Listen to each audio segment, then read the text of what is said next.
Welcome to the Rooted Healing podcast, where we seek to deepen our kinship with the living world and with the great mystery that runs through us.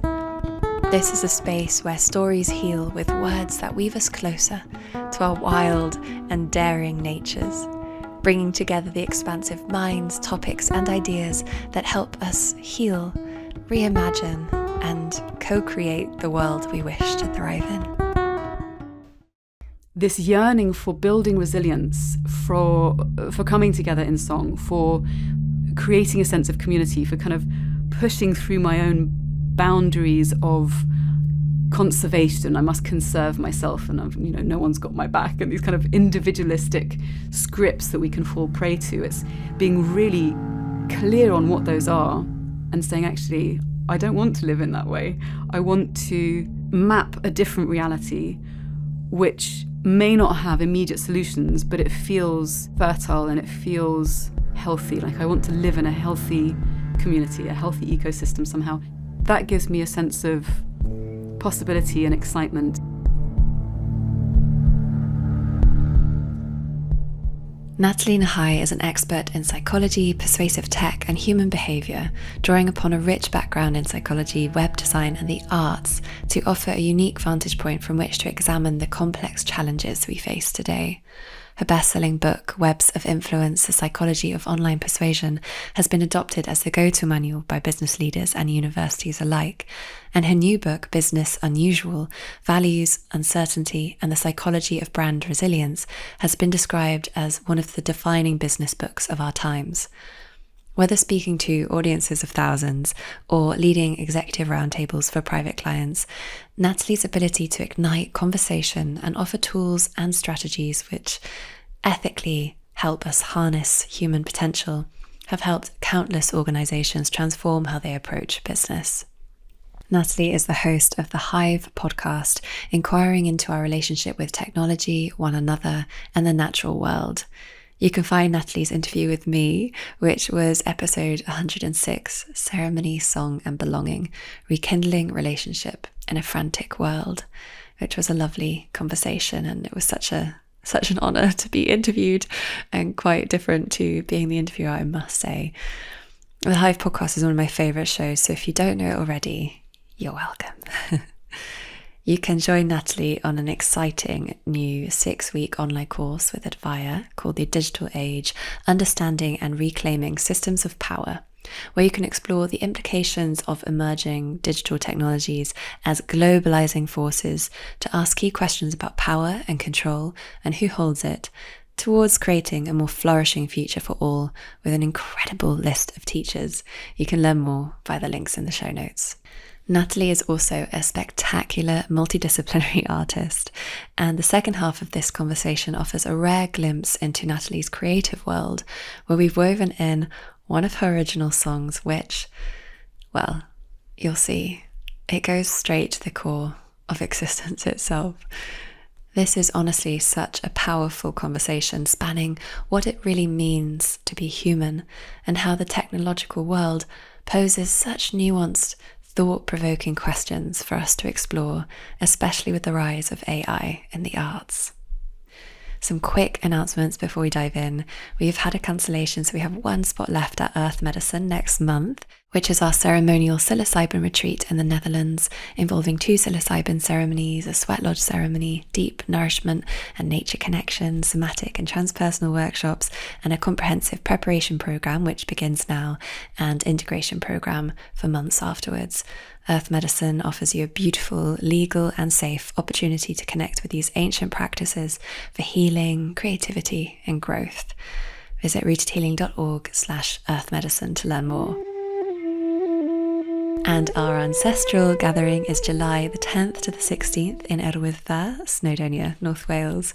It's where we're exploring ancient wisdom, sacred craft, ceremony, story and embodied remembrance to create profound belonging.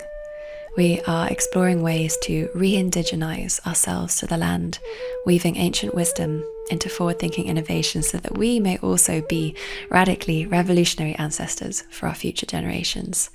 Head to rootedhealing.org/ancestral.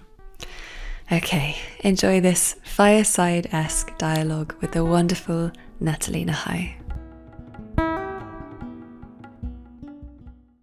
So your work with behavioural science and tech and the way you're sharing on your podcast and really going deep into topics on all things that cross over so much with rooted healing. I'm just so curious, what has been your journey being so involved with people's psychology, tech, and then the beauty and the essence of life and music and art? How has that unfolded for you? I think unfolding is a very graceful word for what's been at times quite a fraught dance. Thinking about it in terms of creative soil where we root ourselves, my love of art was always very present from a young age, my love of music the same. And it was by accident, really, that I ended up following a more behavioural science kind of path, in the sense that I got to, A-level age, so 16, and started off doing, what's it called? I think it's like social biology or biosocial something. I can't even remember now. I knew it was like a week in of this particular class, and I had a wad of notes about an inch thick, and I was like, this is not going to work for me. And then I discovered psychology, and so I switched, and I just happened to have the most extraordinary teacher, Annette Vergette, and she applied the psychological practices in her class that we were learning about. So this is the principle, this is how you use it. So for instance, if we were learning about focus and how for most people it kind of peaks and then starts to dip after 45 minutes, if we were in an hour and a half class, we would actually get up and shake about after 45 minutes to kind of put the thing into practice. And that just completely transformed my world, and gave me this hunger to understand more about how we make decisions, how we relate to each other, how we choose our partners, how we express ourselves, and how we relate cross-culturally. Because in my family we have a lot of different bloodlines that come together and converge. So there's always been this sense of searching for belonging, home, who am I? And psychology fit the bill in that sense. And so, when I was sort of doing the music and the art, I came to the point where my parents sort of said, well, it would probably be good if you did psychology as a degree, because then if you end up doing music or art, you could always do something like art therapy or music therapy. There's a means for you to make money in what are notoriously difficult fields. So that's kind of what happened. So I went and did a degree, and then was in music for many years in my 20s, gigging, touring, went to the States, recorded, got approached by a couple of indie labels, and then it just kind of spiraled into this very fraught time of my life, and ended up back in the UK around age 25. Literally 2 days before Christmas Eve, my parents rescued me from the airport, fished me out of a very bad relationship. And after that, it was like, right, well, how am I going to move forward? The art and the music aren't possibilities. Art's mostly because I just hadn't found the training that really ignited me. And I did go to Central St Martin's, but it didn't really fulfill me in any meaningful way. So then I kind of tried to combine the things, and I thought, well, I'm used to performing on stage through music, which is a kind of terrifying and beautiful experience. This isn't going to be as hard as that because I'm reciting other people's work. I'm good at synthesizing information. Fuck it, let's, get on stage and talk about this. And no one else is talking about it. UX wasn't a thing yet.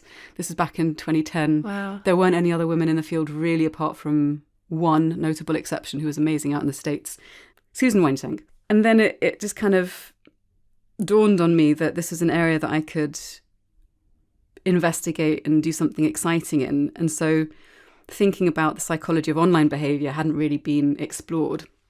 And so there weren't any routes to further education, no masters or PhDs you could do in it. Everything was too narrow in their scope. And I was more interested in the weaving together of things. So with the naivety of a 28-year-old, I was like, oh, I'll just write a book. and I definitely think naivety can be a superpower. And so I did. I embarked on writing this book, took a friend out for lunch who was sort of older than I was, published lots of books, and asked him to give me his kind of insights on the process. He introduced me to his editor at Pearson. Her husband was in digital marketing, which is like a starting field at that point. And she was like, yeah, this is timely, let's do it. And I got a book deal. Wow. And it became like a business bestseller. They put it in all the WH Smiths in all the airports around the world. It was just this bonkers journey. And so then that kind of launched that career. And that's what I've been doing professionally for, well, however many years, since it came out in 2012, 11 years. Wow. Yeah, it's a bit of a long answer. I love finding that out about you. Thank you for sharing that. Wow, because you really intrigue me. So in terms of our behaviour online, are companies, from your experience, and I don't want to like put you on the spot and make you sort of slay your clients, are people thinking ethically? How are those decisions made in terms of how we're being invited to engage online? Well, and this is where the kind of the tumultuous dance comes in. Most companies have a responsibility to their shareholders and to make profit, right? There's kind of, unless you're a B Corp, which there are many more of now, which is great, where they place people and purpose and planet on equal standing to profits. There's more of a structure around how you balance for these different drives. But in non-B Corp, profit-oriented companies, you're going to want to increase your sales, conversion, which is people signing up or buying your products or services. And so unless someone comes in and says to companies, which is kind of the purpose of the most recent book that I wrote, Business Unusual, unless someone comes in and says, okay, financially, there is incentive in you actually treating customers and clients and consumers with greater respect, being more transparent, operating with integrity, orienting yourself towards certain values, because if you don't do it, your competitors will and you'll lose. There are certain frames around, well, loss aversion that can be helpful in getting people to do the right thing. May not be for the right reasons necessarily, but that's kind of is one of the ways in which to get companies to make different decisions. But I do have to say, like, the companies that I've worked with, even in some of the ones that are more that you wouldn't necessarily, like if it's an alcohol company and you're thinking, okay, well, I drink alcohol, I don't have a problem with alcohol, I enjoy it, but luckily I don't have patterns of exploitation of alcohol. Me, it might be food, for instance, but there might be a question there of, well, how many people within this company actually care about the negative impacts, the shadow side? And there are all sorts of ways that you can look at this. It could be also like a platform, let's say like TikTok or social media. How are you cannibalizing people's time?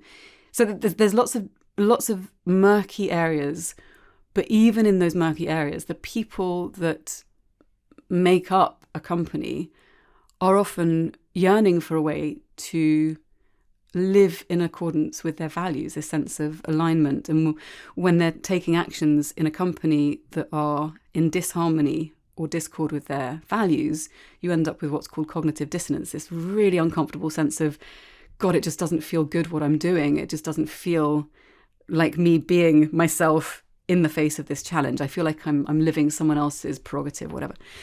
And so it's a curious one where pretty much without fail, of all the companies that I've interacted with, whether at conferences or in trainings or what have you, people do want to go into the dark areas and say, well, okay, how do we bring in ethics? So it's tricky because there's competing needs. And I frequently circle back to this question of, well, should I actually be working in a field where it is complicated and trying to make some kind of adjustment to the way that businesses orient themselves? Or should I just kind of step out of the room and just say, well, I'm going to use my skills in other ways? And a couple of good friends who've been in the tech space, actually one of them's also a philosopher, said to me, it's like, look, if you don't engage with this, no one else necessarily is going to step in to do it. So you might not enjoy that aspect of the work that you're doing, but are you providing some kind of value, some kind of space where people can actually think differently? It's the same with AI. I don't want to be looking at AI, but it's important that we do, because if we don't, nothing will change. So there is something around our literacy, sort of our emotional, moral, ethical literacy, and giving people a space to reflect on how they're making the decisions they're making, even or perhaps especially in a corporate environment. But it's a grey area, I think. Yeah, it brings me hope that there's someone like you doing this work. You've got this amazing course coming out with Advire. And I feel like a lot of people who listen to Rooted Healing, and a lot of people who are rooting themselves back into earth practices and ancient perspectives and ancient wisdom, have a very complicated relationship with tech. Yeah. And at the same time, it's clear that we are also in some way embracing it, or that we need to embrace it, and that we don't want to be completely in the dark about it. And we also don't want to be, as a collective, vulnerable to what's in store.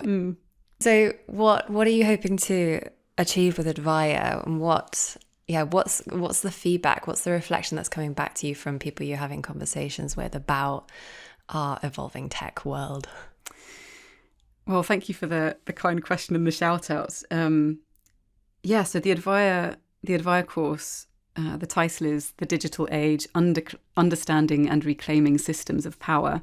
And I think what we are hoping to do with the course, is to sort of unpick how our collective future is being determined by people in positions of power, whether that's in the world of agriculture, healthcare, or finance, or technology, and how it's rooted in structures that are steeped in capitalist and colonialist mindsets, incentives, etc.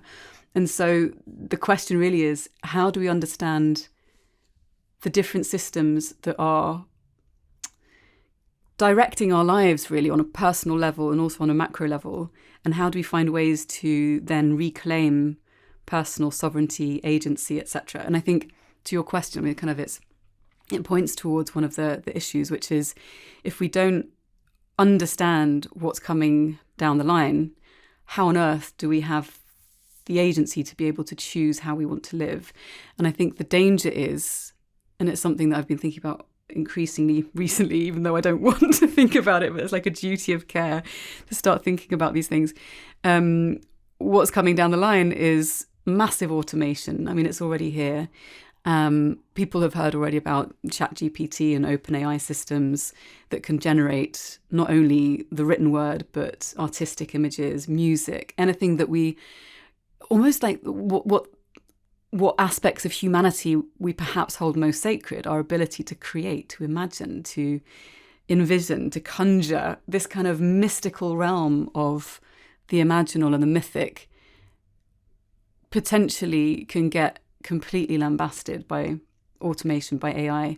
And automation plays a role in the fact that whatever you feed the system, if it's an AI system, if it's particular images, and you say, I'm going to feed you 500 images and I want you to create something based on certain parameters in the style of X artist, you're creating a system which is then reproducible in a very specific way. And so the question it raises for me is then, well, what does it mean to be human when some of the things that we hold most dear become indistinguishable from the things that a machine can create? And so it's a Pandora's box of existential questions, because then you can circle back and say, okay, well, we've created technology, so are we the creators of the creative force that then automate things that we used to be the originators of? And then you end up with these weird dynamics of thought where you're starting to really reconsider what it means to be human. And then from the flip side, a different perspective altogether, there are the very practical concerns around job security, around people having access to work. What does it mean when the vast majority of jobs are automated and you need fewer people to intervene and get paid for their human intervention? And there are solutions potentially to address this. So maybe people work fewer hours and they job share. I mean, that's one way that you could do it that could actually have many benefits. But anyway, I mean, that's just the tech side, and that's just one angle of the tech side. Then there's kind of the cultural, how it changes cultural substrate. So what does it mean if you're getting your social information, your news information across channels that are designed to elicit certain behaviours or designed to provoke certain emotions. So it's just, there's layers upon layers. And then the technology obviously also can play a role when we're thinking about healthcare. My partner's from Costa Rica, and they had a situation fairly recently where the healthcare system was hacked and people couldn't access medical records for a long period of time. And so there's also that part of technology, the stuff that we don't see, that's less visible, the architecture upon which our lives depend. And so it kind of, there's also these areas that we can look at. I don't know, there's a lot to unpack. It's going to be exciting to see what different folks have to say about the different facets of, an acceleration of technology in our world and what we can do about it. It sounds so interesting. so interesting. And that question of, it's such a big question, with the AI producing art and music and word and story, of what it means to be human. That is the human essence, our creativity, right? And our ability to sculpt. And yet that is an extension of human design and human intelligence.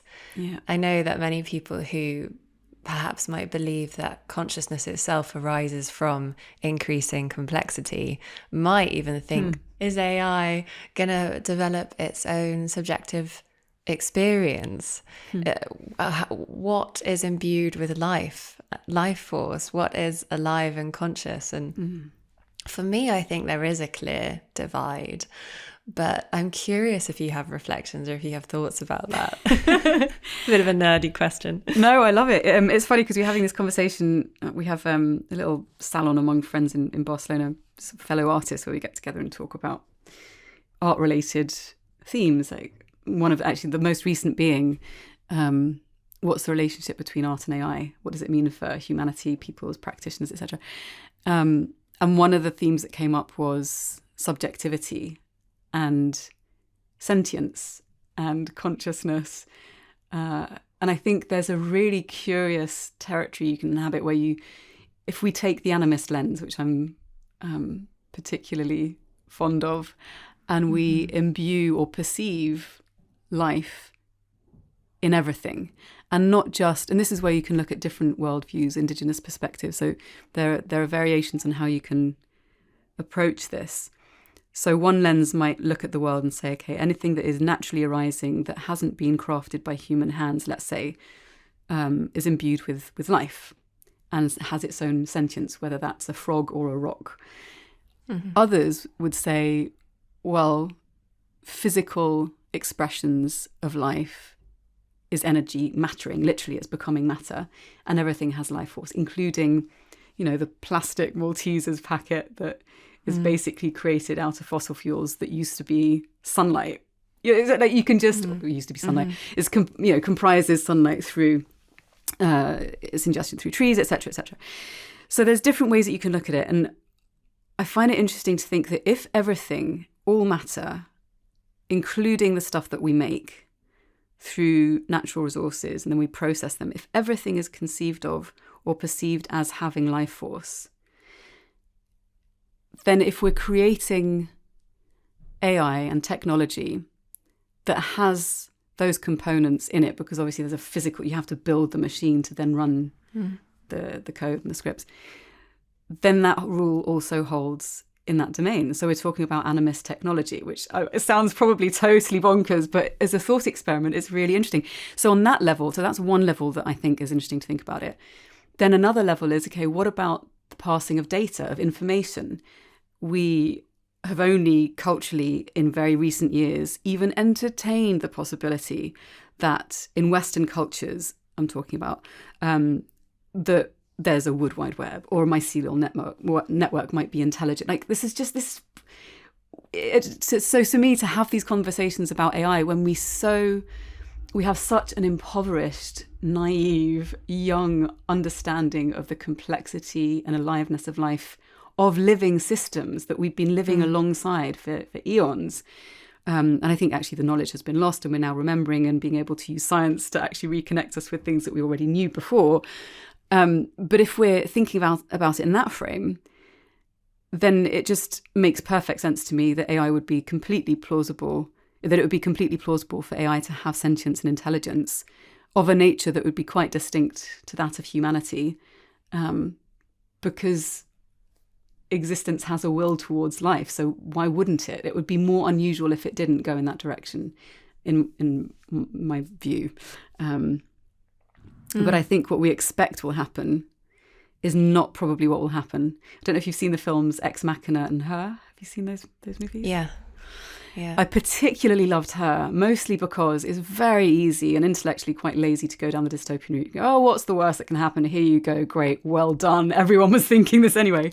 It takes a lot more imagination and creativity to come up with a scenario in which the third path is walked and the AI shows a complete disinterest in humanity, because it's just such a different intelligence that it dwarfs ours. And so there's kind of, we carry our hubris into every technology that we create, and I think it's no different here. Yeah. What a brilliant answer! Wow, you went every single route I could have ever dreamed of. I love it. I've had similar thoughts. I'm studying consciousness for the Aleph Trust amongst transpersonal psychology, and I have gone down many wormholes where I think, well, it really depends on, which kind of panpsychist or idealist or animist view you're taking. But essentially, that life force or that spirit, that essence, in theory, would flow through everything. Yeah. I we were talking before about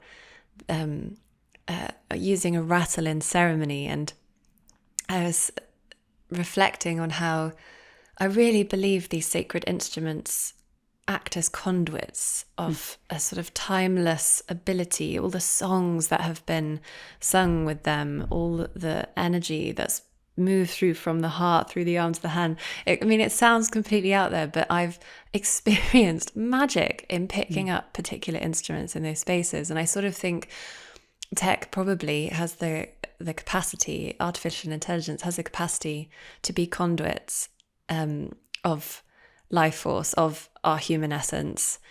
And at the same time, it's this sort of striving for perfection. And I actually love that the mess ups of the AI art where they can't, AI also really finds hands hard. Yes, it totally as does. well as the human eye. And there's something interesting there, I think, about this. It could probably, it is being a conduit for malintent, and it can be a conduit for really amazing things. And whether it can have its own sense of purpose, that we will see. But I do think of sort of Aldous Huxley's Brave New World, or all these other archetypal stories that have been told for many, many decades now. This relationship with tech, I think it is one of fear and trepidation and also thrill. I think it can be really thrilling for people to think what is possible. And there was something else you said. The mycelium. What I found interesting was how they modeled the universe, the dark web, on slime mold. and they got a brilliant that's how they now have perceived the universe. It's through slime mold, and slime mold predates almost everything. I think it's really, in terms of evolution, it's really kind of been winning the race. And I think of mycelium and how that works under the forest floor, and it's beautifully depicted in the OA, that drama series, where you could see all the roots and all the channels moving. And obviously in Fantastic Fungi, they also did a really wonderful job. And that, in a way, did make me think of artificial intelligence, and it also makes me think of the neural patterns in our brains and this kind of this connective tissue. I once had a ceremony where I was shown thousands of people using the internet with their attention, with their focus, and it sort of magnifying that capacity, and it's, I suppose, in a sort of transcendental meditation way, sort of shaping reality. I share that realizing, oh gosh, I sound like one of those people. I saw this in ceremony. No, but I think, but it's interesting, and I think that's a really extraordinary thing to share, because we often put this distinction between man-made artifact and, okay, so let's use the example of the rattle. It's something which has been crafted with intent for a particular purpose, with the calling in of helpful forces, however you conceive of that. And that's a tool, but it's also a conduit. Technology shows up in a ceremonial space. We don't think of technology as ceremonial. We don't think of it as spiritual. We don't think of it as imbued with sacred qualities. And yet it shows up in a ceremonial space where you're showed the potential of our ability to work with it and perhaps collaborate with it, to partner with it perhaps, with intent to create an impact, to shape a shared vision and a dream. And isn't that what we do in ceremony in some cases? And so I think it's actually a really extraordinary thing to share, because it does knit these worlds together. And I think when it comes to things like attention, this is one of the biggest perils and possibilities of tech, as I see it, is the kind of society-facing tech, the stuff that we use for social media and content and information dissemination and stuff. It's currently designed to rob us of focused, deep attention. It's fragmenting, it's anxiety-provoking for the large part. There's all sorts of mental health issues that ripple out from the design and architecture of the social channels that we have currently. And yet, wouldn't it be extraordinary if you could create something like, for instance, in Taiwan, where they created Polis, where you have a system that seeks to come up with solutions that most people can get behind, that reduces the salience of agonizing or antagonizing content, which is going to cause division, and instead you float the ideas that are more likely to sow harmony. So these things exist. You can use technology with intention, but you just have to be courageous enough and creative enough to map out what that could look like, because it's absolutely within the realm of possibility. So I'm really glad that you shared that. I think it's fascinating, super fascinating. Obviously, I have to use Instagram and various platforms for rooted healing.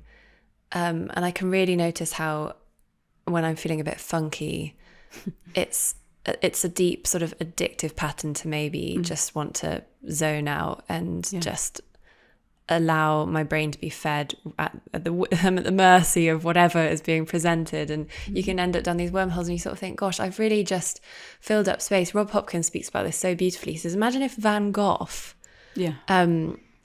put his sunflowers out on the table. Because you've interviewed Rob Hopkins as well, haven't you? And imagine if he just he put his sunflowers out and he got all ready, and then he just went on Instagram and ended up down a wormhole on Instagram, you know. Can you speak to that? What is happening? Sure. So there's a couple of things to speak to on that front. So listeners who know a little bit about psychedelics and who know about the neurochemicals, the transmitters in the brain that carry signals, or who help us kind of live and breathe and stay motivated and focused and the rest of it, can be hijacked or augmented through the design of technology. So, for instance, any kind of platform that uses what's called a variable ratio of reward. So the reward, in this case, it could be something like a funny video of an animal doing something cute. So the reward is going to be small. It's like maybe 5 seconds, 20 seconds if you're lucky. You don't know when the reward is going to come. You might watch 10 videos and get one that's funny. You might do 20. So there's a variety in the time. So you might get a small reward frequently or less frequently. And you don't know what the reward is going to be or when it's going to come. That variable ratio is the kind of dynamic that elicits the greatest repetitive action. So for me, as an individual opening up my Instagram account, I'm going to tap the most and spend the most time when I don't know how big or how often the reward is going to come. And it's the same dynamic that is the most seductive and addictive pattern that you use when you're, well, not you, like the scientists would use on getting pigeons to press levers for food, or dogs or primates. Like it's inbuilt when you have a dopaminergic system in the brain. The dopamine is responsible for many different functions, but it's also crucial in pleasure-seeking behaviours. So if you're feeling a bit funky or down or bored, you'll want that kind of hit. The dopamine system kind of kicks in, you whip out your phone, you're looking at something that's going to give you a reward, but it's a variable ratio. And so you end up in this pattern of behaviour, which is very hard to unhook yourself from. And these are called dopamine loops. Like when I talk about them, that's how I conceive of them. And so the trick really, and it's not a sexy trick, but it does work, is just not to get in the loop to begin with. And so this kind of then traverses into the world of, well, what practically can we actually do, knowing that this is how things work, especially when it comes to deep thinking or creative processes, because we need to have the spaciousness to be able to reconnect with an imaginal realm, which for me takes a little while. Like, you need to be able to cultivate a different kind of space around you and within you. So I can't do it if there's, loads of noise happening next door. It's really, really hard to get into a space where I can be more imaginative. And so you have to just not engage in the tech. So one of my friends, Sam, he's a wonderful painter, will not open social media if it's before 12 o'clock. That's his rule. And he's very productive, but in a way that is meaningful. It's not just churning out content. It's, I'm connecting with this painting. It feels meaningful to me. And I'm doing it at a time of day where my attention and motivation is high. And so it's also like you then have to map it out on where you are. If you're doing something which you're hoping to invest with intention and energy, make sure that you're doing it without all of these extra distractions that are going to just cannibalize that space. Yeah. I actually find myself getting really depressed and full of grief when I see how my loved ones interact with their phones. Because they're glued to them, you mean, or because of another pattern of behaviour? Yeah, I would say there's some gluing going on at times. I just think, I spent New Year with my dad and stepmom, my partner, and it was beautiful. But, in that final hour or two and into the new year, we had the, YouTube on, phones were out, video calls were happening, and I felt something rotting inside of me. Like, what happened to just togetherness and connection and presence and games and sharing music. And I got really sad. And moments like this happen a lot, I find. And I obviously, I see my nephews and nieces. I'm very grateful, even though I think I was too young to have tech come into my life. I'm very grateful that it was 14 and not 7 or now, 2. And at the same time, I feel called to share a story. My partner's little cousin, she speaks fluent English like a native. She's Albanian. And has learnt that entirely through her iPad. Wow. So I sort of see two sides of what's possibly evolving there. But I don't know if you've had anything to share on that kind of dynamic with the people we have around us. We might be making those changes, but what about how can we influence the people around us? I think so that the answers, I think, are very simple, but they're hard to implement. So it's having rules, literally deciding collectively together, okay, do we actually want to have an evening where we feel that we're present with one another, that we come away feeling nourished, we come away feeling full and joyful and connected? Because everyone, maybe not every single one, but most of us want that sense of connection and to feel seen and to feel that we have had a meaningful interaction with others that we care about.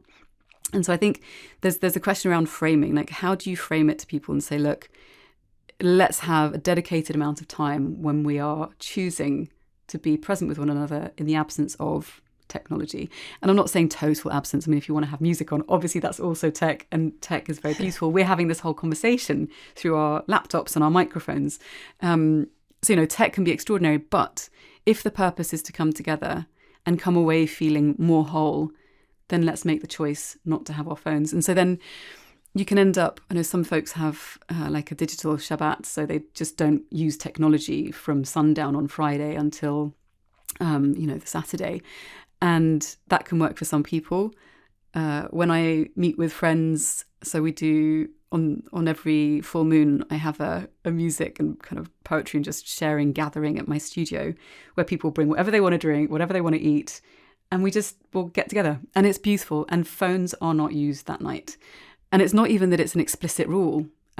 It's just people don't want to enter that kind of space and then be fragmented again. So there's a deep yearning. And I think if you can set up intentional, clear spaces where that can happen, the initial discomfort of not having the prop of your phone is overcome. And then people remember what it is to actually cross that threshold and be with the feelings that maybe they're choosing to escape or to put on hold or to sideline, the feelings of vulnerability, of sadness. And I think it's in the making of intentional coming together, of intentional gathering, intentional space. And it doesn't have to be with a view to kind of, transcend or it doesn't have to be fancy. It's just, let's get together for a dinner, and for 3 hours, our phones are going to be in the hallway on silent.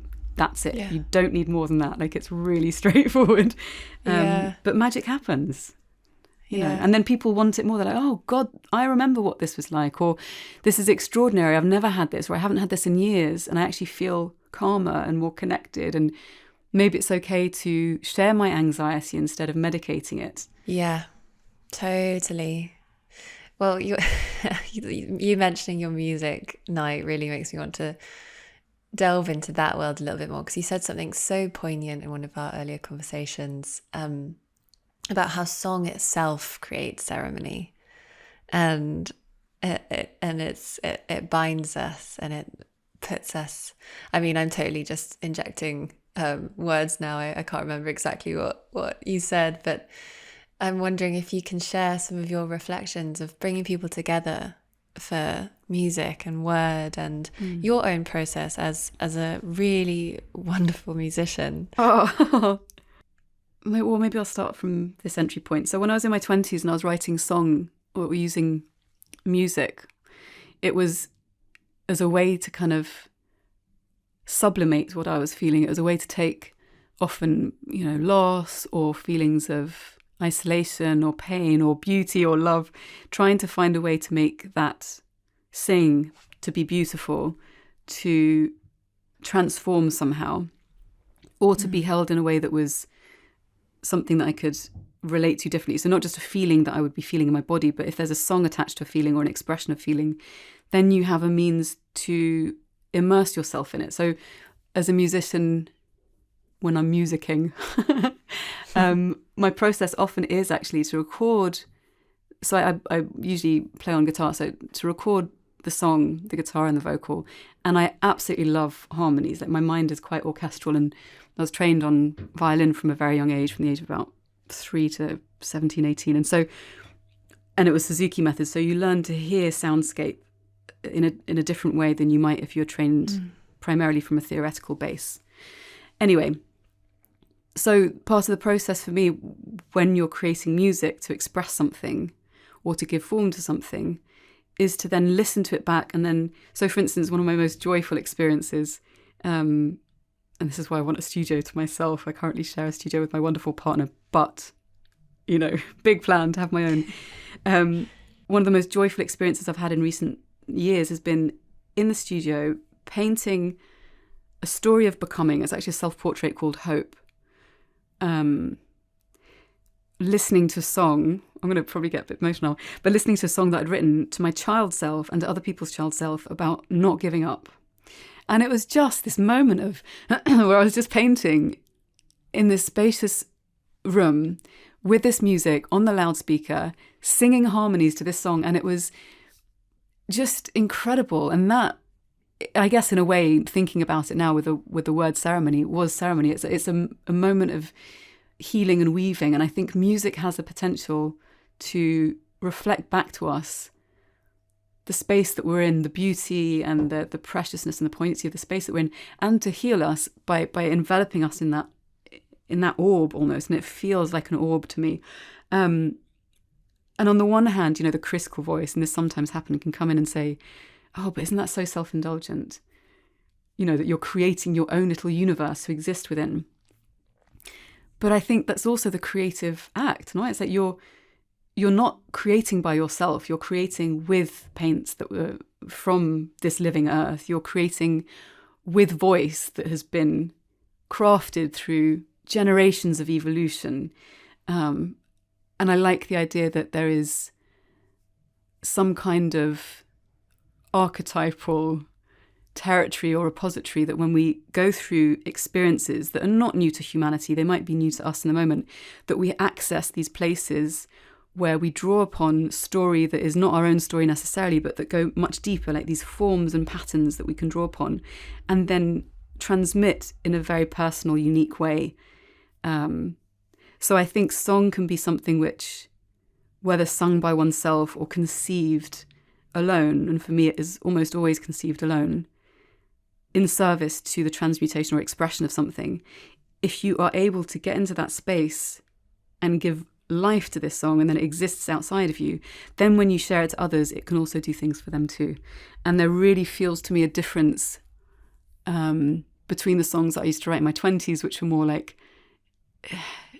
I want to say maybe kind of more individual feelings versus life connection or existential patterns, compared to those which are the existential patterns that I sing about now, which connect us with, I guess a lot of it's about a call to life, to the wider web of life. And I feel a difference when I write those songs. And the difference is that whenever I write a song that's like that, within sentences, I'm absolutely heartbroken. My eyes are just streaming and my voice is cracking. And that's when I know that the song is coming through. That's this kind of, it's like a prayer, not in a religious sense, but a soul cry somehow. And then you just have to crack open. Then it's like, right, let's go. I'm here. And it feels like a collaboration somehow, that the song is literally just waiting to be sung.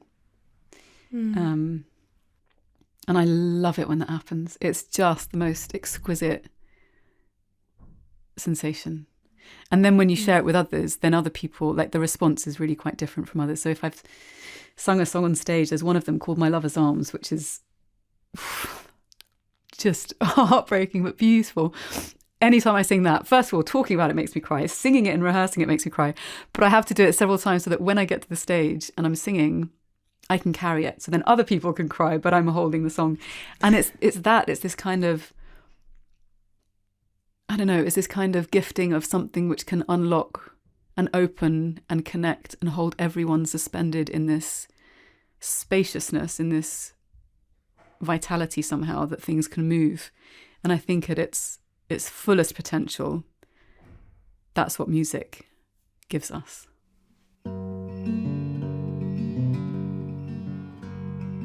I am the wind, she said, I am the sea. How can my lover's arms hope to hold me when I am the whisper that turns to a roar, the wild and the weary that knocks at your door? I am the fire that threatens to burn all the tales you've been told, all the lessons you've learned, from the joy and the sorrow that rips through your chest. Dream that consumes you, the one you love best. And how can you ask me to fold back these wings? If I fall from the sky, then I lose everything. I was born to the wind and the sun and the sea. How can my lover's arms hope to hold me?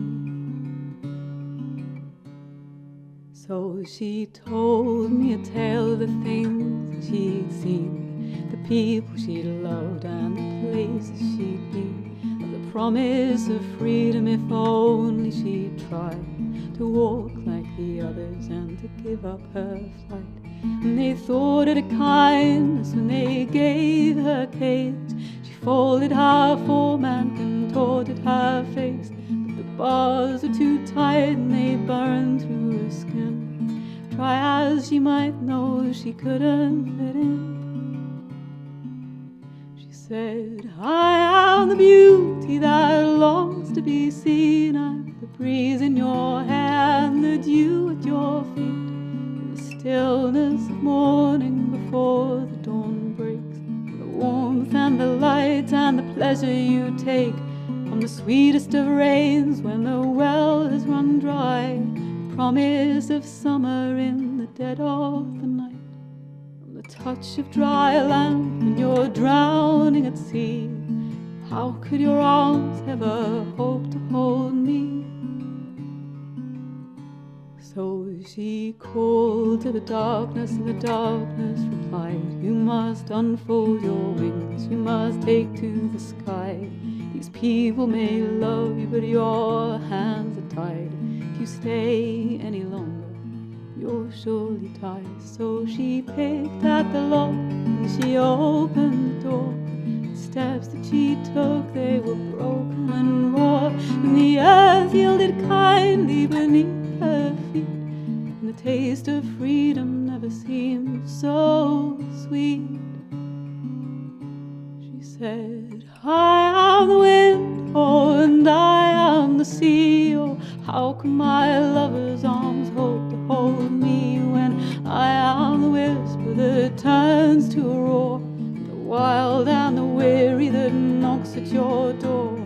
I am the fire that threatens to burn all the tales you've been told, all the lessons you learned. I'm the joy and the sorrow that rips through your chest, the dream that consumes you, the one you love best. And how can you ask me to fold back these wings? If I fall from the sky, then I lose everything. I was born to the wind and the sun and the sea. How can my lover's arms hope to hold me? Indigenous folk know this. The Druids know this. The bardic traditions, that music is that the closest we can come to whatever it is that's most alive. That's the life force, that's the soul. I'm aware that language is quite limited in these moments, and words can have the wrong baggage. But it's just magnificent hearing you share about that, and I cannot wait to come and experience your music in person and to hopefully sing something. Oh, I'd together. love to sing with you. Oh, it's so much more joyful with others, with other voices. Yeah. And you say you love harmonies. I'm the same. I'm always harmonizing. Whenever I hear a drone note, which to be honest is, you almost can always hear a drone note. Yeah. I'm always singing with that note. And I'm always, harmony is something I love to play with. And from the moment I saw, oh my goodness, she sings as well. I heard your voice and I thought, oh, I really would love to sing something with you. Oh, it's such a lovely invitation. Let's make it happen. I would love that. I would really love that. Mm-hmm. How does it feel for you then to know music that doesn't come so from the raw place, like music that perhaps is more of the automated kind, or in terms of behavioral science, sometimes I hear, mainstream music blasting out of some speakers, and I think, what is going on in the collective human psyche? I know that sounds really snobbish, but what is going on where we're really like to listen to this sort of auto-tuned, very repetitive, kind of automated music, when really the essence of what we're sharing is the ability to really hear each other's souls yearning and to feel that in our, to access and to open our own. Music is, you know, it's there to move things, it's there to express. I'm just curious if you have reflections on that. Well, I think it's our tendency to commodify and to pattern seek and then reproduce to make predictable, the outcomes, by which I mean any kind of music. So let's. I was thinking about this recently. I was talking about it with my partner Freddie, and we were talking about how up until I would say maybe the early 2000s, when was autotune first kind of mainstreamed? It was a Cher's song, "Do You Believe in Love?" Do you believe in love? That one. Anyway, but before that, there was a lot more variety in music, generally speaking, played on the radio. So if you're talking about like kind of public channels. Yes, of course, there were always constraints. You'd have, the 2.5 minute cutoff, and occasionally you'd get a song that would fly in the face of that convention, like Bohemian Rhapsody by Queen. But there was more variety. So I remember on the school bus going to school every morning, you'd hear like the top 50 charts, and you'd have, the Verve next to Oasis. I mean, they're kind of a bit, similar sort of genre. But then you'd also have LL Cool J and R. Kelly. So you'd have R&B right next to, I don't know what you call Oasis anymore. Anyway, those guys, didn't even like those. Yeah. Next to the Backstreet Boys, next to Destiny's Child. Like, it was a diversity that one doesn't really encounter now on public channels. And I think also because, we can go into sort of like the personalization of music channels in a bit if you like. But there was a sense that you were exposed to a variety of things, and there was a creativity that came from that and a cross-pollination that comes from listening that is just wildly exciting. Then you end up in a situation where, auto-tune becomes easier. You get people who don't have a skill in singing and holding notes that can then sing and get tuned. So that becomes like a trend. But then more than that, there are ways to predict what's going to be popular based on what's already been popular. So the hits, and there have always been real humans creating hits and knowing how to design music that is likely to be popular. So for instance, I was looking at a chart last year, I think, about the most popular male songs having high amounts of falsetto. So when it's like, if you think of the Bee Gees, they always sing in that really high register. And a lot of pop songs up until the last 10, 15 years, the ones that would be the most successful would have an element of that within the song if it was sung by a guy. So there are things that you can predict and that humans can replicate in order to create a hit. But what happens now, I think increasingly, is for whatever reasons, globalization has a role to play in this too, you end up with an ever narrowing kind of reducing in complexity, reducing in organic kind of what's the word I want to use? Like, it becomes quite a sterilized, predictable, formulaic thing where you might get a breakthrough song, but then there's 10, 20 knockoffs of that song. Like Despacito in Spain, it was playing everywhere. And then suddenly all of these other songs that kind of were the same length, same sort of, production quality, same kind of structure, it's everywhere. And so there's this commodification that happens, which strips out the nuances and the rawness and the excitement of the actual original creation to create replicas which diminish in interest over time. And so you end up being fed more of that stuff, which is why I think it's so exciting when you do go to like a poetry night or a music night where people are with a guitar or around a fire, you're talking about Medicine Festival, where it's not auto-tuned and you hear the cracks in someone's voice and maybe they have to restart the song, maybe they forget their words, and there's a beauty in that where you're actually with that person and it's live and you're not going to have a repeated experience, which is why it's so devastating when you go to gigs and people are filming the gig. I'm like, you're literally sucking the life out of the thing that is meant to be one of the most life-giving things of all. Put your fucking phone down and step into the joy. But it's conditioning. No, and we want to hold on to these moments at the expense of truly living them. I get so frustrated. I actually got into a fight. This was many years ago. I mean, not a fight. See this whole new side of you. it got pretty passive aggressive. What happened? It was when I was in the show in Paris, and my nephew had come to see me with his friends, and we went to see the light show in the evening afterwards, and someone was, my exact eye line was just their phone. And God. I just said really politely, hey, that's really in my eye line, would you mind not holding it there? And they put it down and they moved it slightly, but it's also just so distracting, that light of the screen. Yeah. And then then it kind of just gradually creeped back up again, holding it above their heads. And so I asked a second time, and the third time I just said, I think I was in a boisterous mood. I had my nephews there. I was like trying to be the cool aunt. I don't know. And I was just like, hey, if you don't put your phone this time up, I'm just going to knock it out of your hand. I just really feel like that might be coming. Really? And what happened? Did she put the phone away?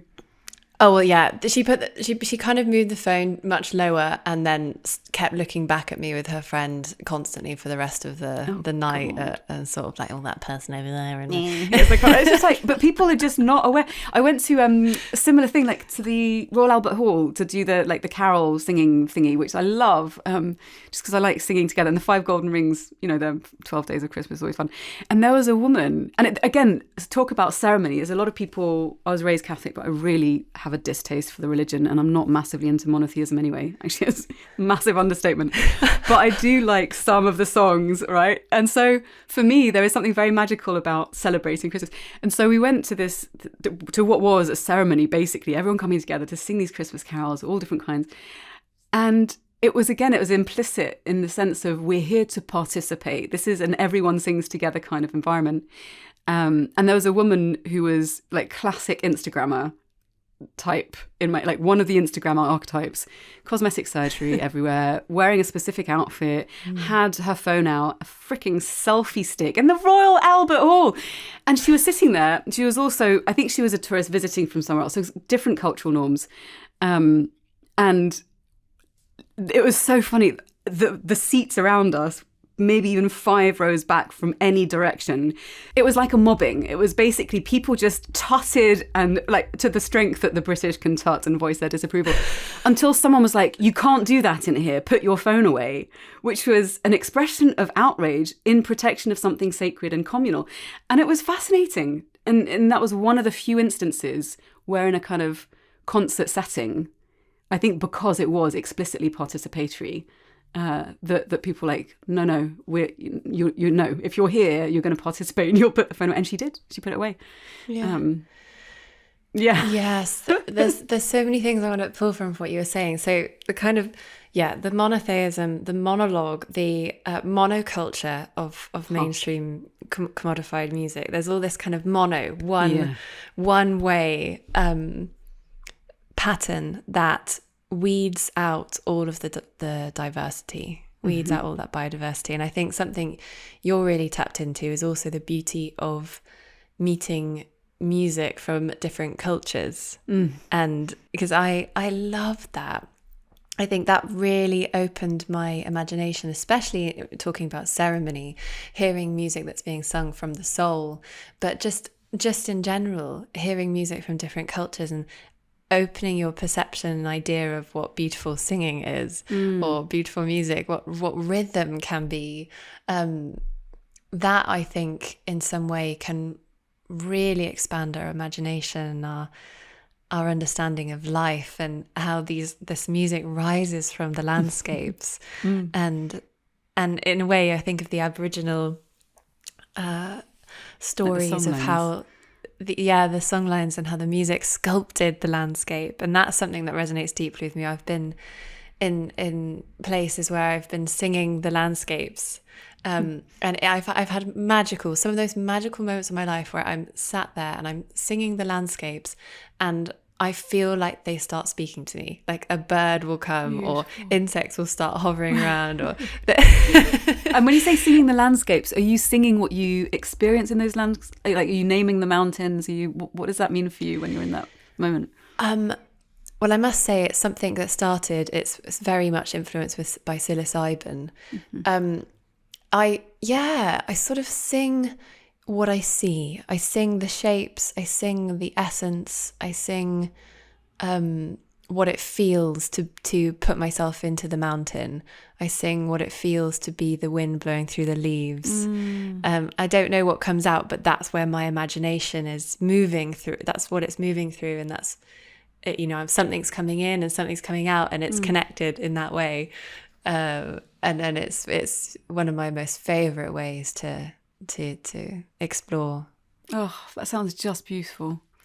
And dynamic, actually, because I think I was thinking recently about the different role that songs can sing. I visited a friend in Ibiza, and they have a budding regenerative farm there, and she took us around the land, and then she said to me, and it's funny how sometimes you get asked for these things, she said, we have a well, can you sing a blessing song for the well? And I'm not, it just really struck me, and I thought, that's really interesting, because it is nice to have, nice isn't even the right word for it, it's joyful to have a song that's connected to a particular intention, especially when it comes to the natural world. And we would have had these songs anyway, but there was a song that was gifted to me from my friend Blanche, who I absolutely adore. We do a lot of music together, which is called The Mountain Song, which she heard as an Appalachian song that she had listened to in New Orleans when she was traveling. And we sing this song together, and it's a song sung by women.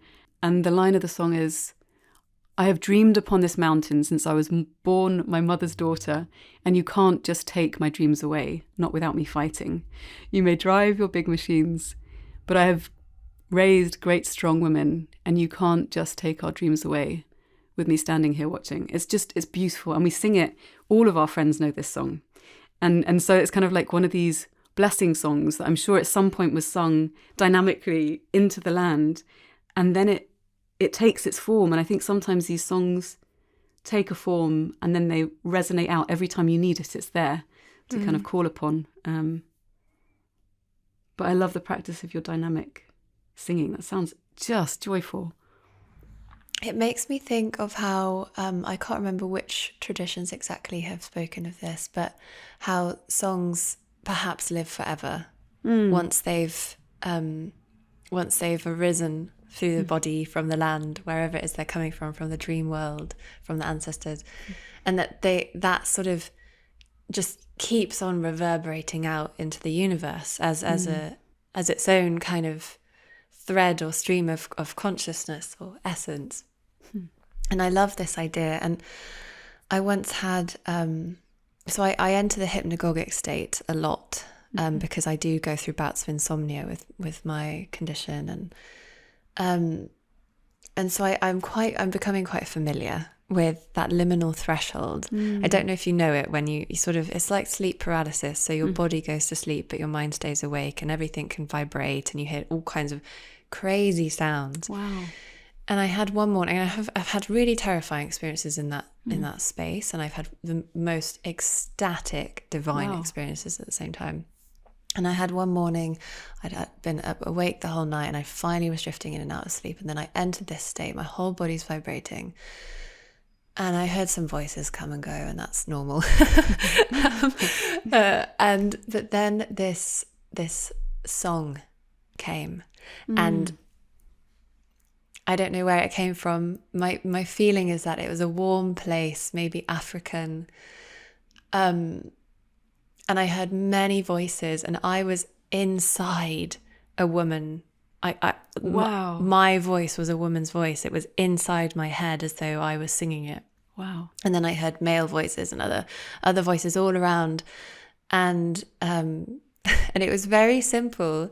It was Ai ai ai ai dewa nanzo dewa nanzo ai ai ai ai dewa nanzo,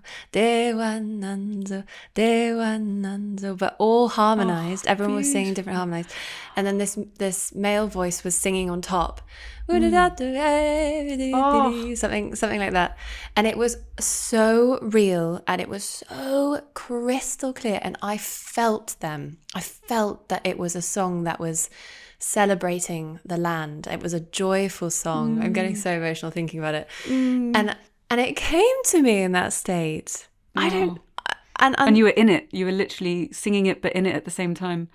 I was literally. It was inside my head, and spatially, in this state, it's very spacious. So the sounds, one sound can be at the end of my room, one sound can be next to my head, one sound can be inside my head. It's like it's remote viewing, except that I'm not seeing, I'm just hearing. Wow. And who knows why that came and what it was, but it just left me with the feeling of absolute magic. Like song, it is so beyond a single dimension. It is so multidimensional, and it's so sacred. Again, that's a loaded word, but anyway. And I don't know, I just felt cool to share that after everything Beautiful. you said. But it's also, first of all, what an extraordinary thing to experience. Just, it sounds really ecstatic and very blissful. And I think also just there's something about the universality of song as well. And I've been thinking about this a lot, this kind of the call to widen our circles somehow. And there's something about, I'll put it maybe in this way, having many different cultural backgrounds in my ancestry. So like on my mum's side, she was born in Iran. Her father was Jewish Iranian, converted to Baha'ism. Her mother was half French, half Belgian, grew up in the Belgian Congo. On my dad's side, it's a mix of, there's a bit of Scottish in there. There's like a mix of European, like Genovese Italian, Catalan, also some more Belgian. Like, it's just a complete Malay. Like, who knows where, previous to that, where our ancestors came from. But I think from that perspective, and I'm always thinking about the weaving of things together, and especially when we think about song, and when I think about, and my heart sinks thinking about this, when I think about the calcification of, how is it that, so for instance, there's for good reason, there's a reluctance to want to draw inspiration from cultures other than our own because we don't want to extract what's already been robbed, and to perpetuate these cycles of removing people's cultural heartbeats from them, which is a very real thing. And the thing that I personally find a lot of healing and joy in, and I've been thinking about this as a project recently, is finding songs of healing from each of those different roots that at least I'm connected with, that I know that I'm connected with. So it could be like, there's a Baha'i song it's like a prayer that's sung in Farsi that I remember that my grandfather shared with me when I was young. And I don't speak Farsi, but it's a song that just really resonates with me. So like connecting songs of healing from different cultures. But I think there's also this sense that like when you are living in this experience where there's a song that's been just gifted and you're in it, to be able to joyfully connect with it. And I think we run the risk in our attempts to not perpetuate further harm. We run another risk, which is that of disconnection and of not connecting with the beauty that songs from all traditions have, to bring parts of our souls back to ourselves, to bring our common varied humanity into conversation with itself again.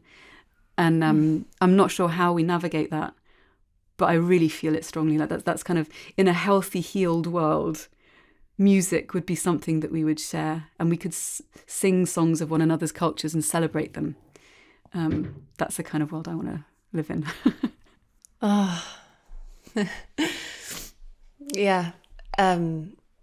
Such a big point to make. And like with so many things, I'm just thinking of my experience with being gifted songs through the oral traditions of, Latin America, the various places I've got friends there and teachers there, and to be given a song through that oral tradition it's such a gift. And the traditions I've been involved in, you would make an offering of tobacco if you specifically wanted to ask for a song.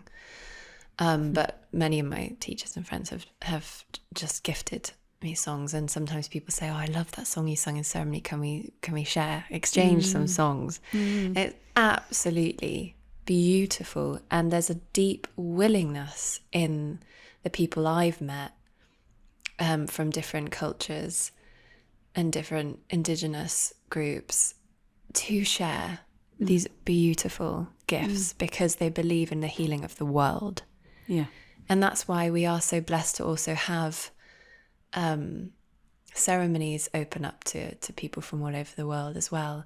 And at the same time, there are some people who are so much more immediately traumatized or wounded or carrying heavier wounds down the lineage that they do not want to share. Yeah. And they want to protect and reserve. And it's for them because they've had to risk their lives. They've lost people over trying to maintain those traditions. People have been murdered simply for owning a drum. There's two extremes. And I know there's a song, for example, Ajida Ajide. It's been recorded on Spotify. I can't remember the name of the artist, not that I'd want to name them anyway. That song, I know the original carrier of that song, who birthed that song into life, Taita Vladimir, and he gifted it to Valeria, a friend of mine, and she gifted it to me. And I have this original thread of this song, and the person who took it onto Spotify didn't. They weren't gifted the song. They took it and they put it on Spotify without permission, and they didn't sing it right. And to add insult to injury. And what's interesting is that song has been popularized through that. Obviously, so many people know this song now, and it's sung in ceremonies in the form of the Spotify song. And I just think it's interesting, isn't it? There's still beauty in that thread. But there's a weak chain, I suppose, of dishonoring the original tradition. So it's finding ways where we can be together and share songs and exchange songs with deep respect and reverence for the oral traditions. And I think we're all deeply yearning for that as well. The topic of appropriation is so big because we are starved, and we're just at a different stage of starvation compared to different cultures. And yes, somewhere, we were talking about this in the interview you did with me as well, somewhere down the line, there's always the oppressor and the oppressed and the wounded, but it all begins somewhere. We're all one humanity. But if we can revive that tradition, that oral song gifting tradition, I think it's alive. And well, it's just, it's maybe not as visible as the mainstream, and it's more ephemeral. And I think there's this kind of, we want to grasp and then preserve, probably because of our fear about our own mortality, that which is beautiful, that which is meaningful. And I think there can be beauty in this. I think one of the things I realised when I lost 2 years worth of my most precious recordings of songs in progress from 2017 to 2019, I was bereft. I was so upset. And I realised it's because, if I were to get hit by a bus, hopefully I won't, but those songs would go with me. And I think there's something, whether it's through the oral tradition where you're gifting it and people know the song, or it's documented for other people who come later to listen to, I think it's really precious if you give it life, to give it a form. It's like these old revolution songs that you would hear that get passed down, and eventually they get recorded, and it might be just one little scratchy recording singing about the poetry of a new day, of a new beginning, of one's hopes and wishes for humanity, and someone finds that recording and shares it with their friends, and then it kind of reignites that whole thread again, to your point about things resonating, reverberating out in perhaps a tangible way that we can grasp more easily. But and that also reminds me of, on the same way, that is the root of people's desire to document concerts and these magical moments where it's like, please put your phone away. It's because I think, on an existential level, we're grasping onto things. I've recognized it in myself. I remember when I first got into photography, I really wanted to grasp those moments and keep them somehow. And at the same time, what you're just spoken to is really beautiful. We're carrying the medicine of music into the world in all these different ways, and the idea of capturing it is absolutely magical. And it makes me think of, I was working with young people with cancer on a music program where we'd come together for a week and write music together, record music professionally and perform it at the end to families and stuff. And a fair few people I've worked with throughout that time or been really good friends with have passed away. And their songs live from that program. And those songs, because of the nature of what we were doing as well, coming together with sharing the same experience, they naturally were songs that had really quite beautiful messages in them, and a sweet vulnerability, and also sometimes just this real kind of innocence and nerdiness, and like this. So because group songwriting can be quite a fun activity. Yeah. It's its own personalities. But what a gift, to be able to hold on to those songs, because I think they're kind of they also carry, and perhaps in a different way than painting does, because I think the immediacy, being able to step into a song and be surrounded by a song is something quite extraordinary. You can't do that with painting. There's always kind of the conversation about the merits of the different arts, and it's an interesting one to have. But there is something about being able to step into a song and sing it and be surrounded by it, that it kind of it can be like maybe, I don't know, probably like a vessel for soul somehow, that you feel the person, and that's really beautiful when it's a song that you really love, that you feel that person still through their voice and the music they create together. It's something very precious. You ask really big questions on your podcast, The Hive. We're in deep uncertainty, and I really feel like we are alive for such an interesting moment in time. Yeah. Where is it that you feel that we are collectively heading? What is it that arises for you when you think of the collective psyche, aside from rising panic, which is one layer in the mix? The collective psyche. Yeah. Well, thank you for the question. She says, I think, your use of the word interesting captures a multitude of possibilities. It is interesting. We're in a very curious moment where so much is unfolding, so much could happen. I feel like, from a felt sense, it feels to me like there's the possibility of something really extraordinary. Like I can feel like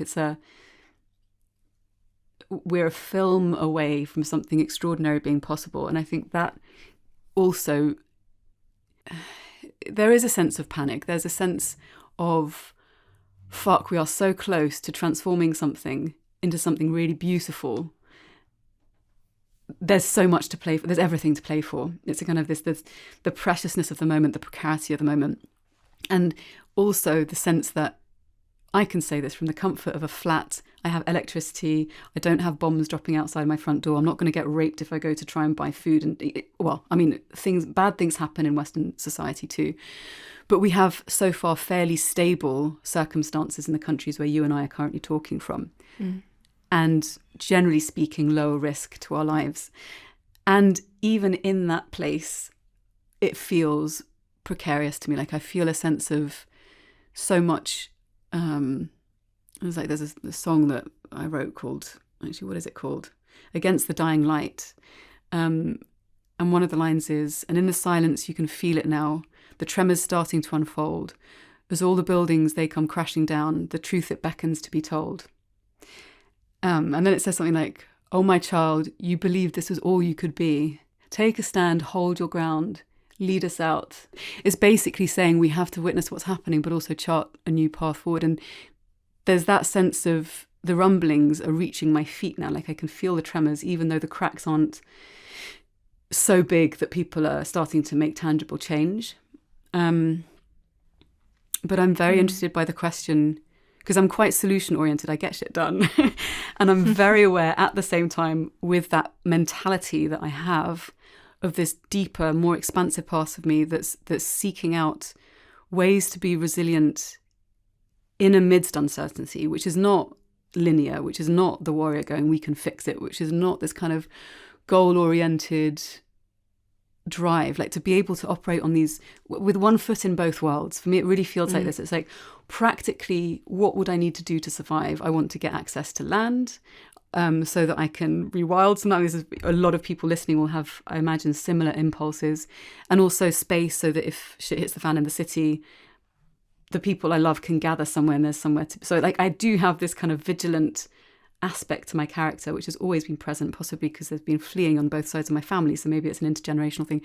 So there's that, which is quite fear-based but also quite practical. But then there's a deeper thing, which is this yearning for building resilience, for coming together in song, for creating a sense of community, for kind of pushing through my own boundaries of conservation. I must conserve myself, and no one's got my back, and these kind of individualistic scripts that we can fall prey to. It's being really clear on what those are and saying, actually, I don't want to live in that way. I want to map a different reality which may not have immediate solutions, but it feels fertile and it feels healthy. Like I want to live in a healthy community, a healthy ecosystem somehow. And that gives me a sense of possibility and excitement, and having conversations with you, with other people that, for instance, Sam Gandhi has put me in touch with, or Manda Scott, or the folks at Advaya. Like there are so many people who are really in it now. They're like, we're committed to making change, including all of the hypocrisies that come along with that, including, making money. I'm working in behavioural science, working with companies that want to increase their profits. That's not great. It's endorsing a system that I don't want to live within. So it's also making space for that shit show of kind of conflict to take place. But it's also moving into this kind of mindset and felt sense. Like mindset isn't quite right because it's just about the mind, but expanding the sense of what is it that we're living in and through. How do we see more clearly how we're engaging in the systems that actually are quite damaging? And even if we can't extract ourselves fully from those systems, be mindful of how we're engaging, change them where we can, and at the same time build other ways of being, so that when, I don't know if this will come to pass, but for me it feels like there's going to be various different thresholds where the choice is to change how we're living. And I think if we can start building communities, cultural bodies, like repositories like this of conversation, of music, of practical skills, transition towns could be a good example that Rob Hopkins talks about. Start building these other ways of living. Then when those thresholds happen, we'll have something else to move to. Like there'll already be something that can support us.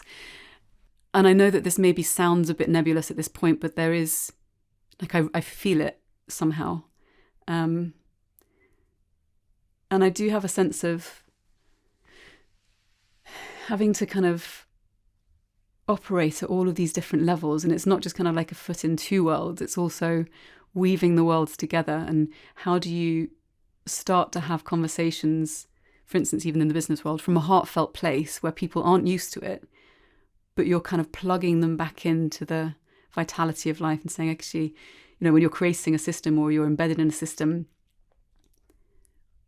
bring with you the sense that this actually has real world impact. So for instance,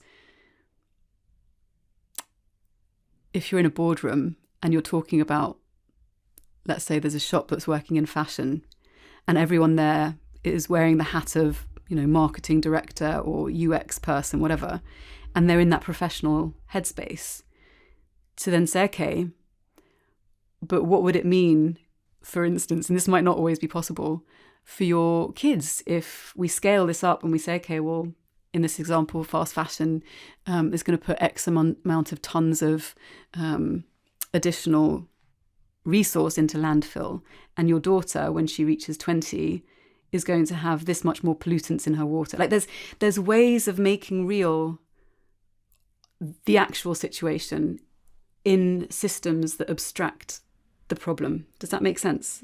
like to kind of find ways to build in that, like to bring reality back into the picture and from a felt sense. And there's lots of different entryways into that, and that's what I'm trying to figure out. Like, how do I operate on that deeper level in these more conceptualized, exploitative contexts? It's I don't know. Yeah.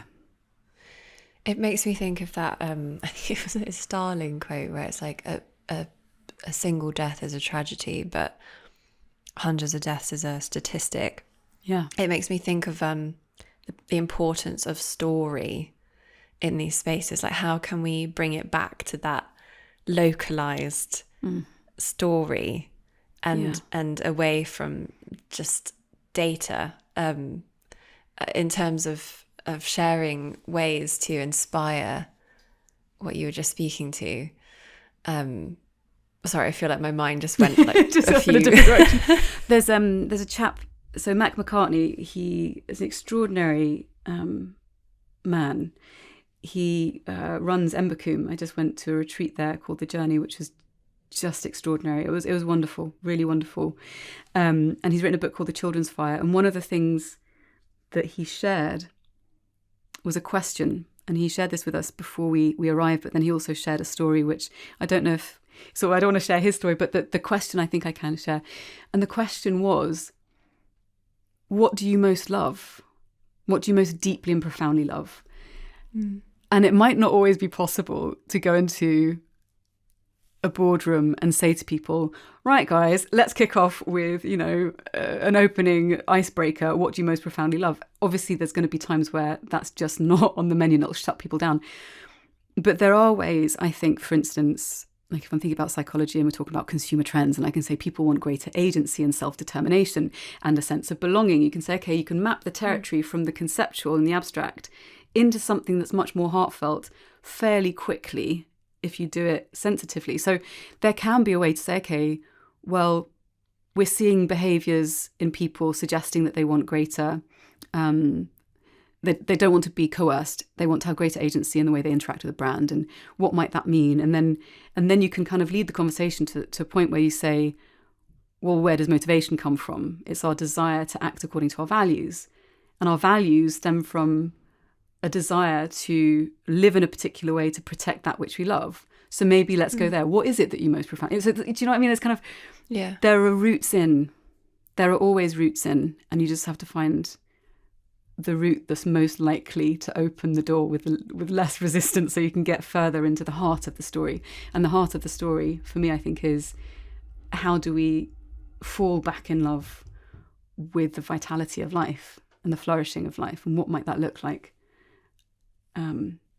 And that's what we need to ask now, I think. And of course, song is one of the most direct routes to feeling and to healing. Yeah, you articulate yourself so well. It's that's it, isn't it? I feel like that's what I've been trying to do with Rooted Healing. It's how to reawaken that original awe and wonder with life.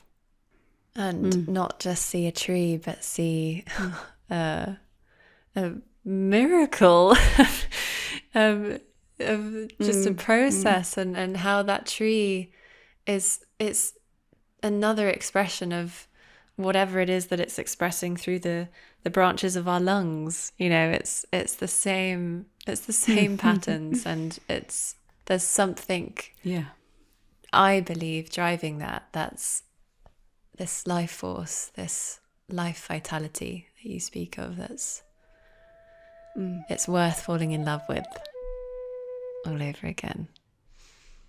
Thank you so much for this time. Likewise. It's a real gift. It's been really heartfelt and really wonderful. Thank you for inviting me.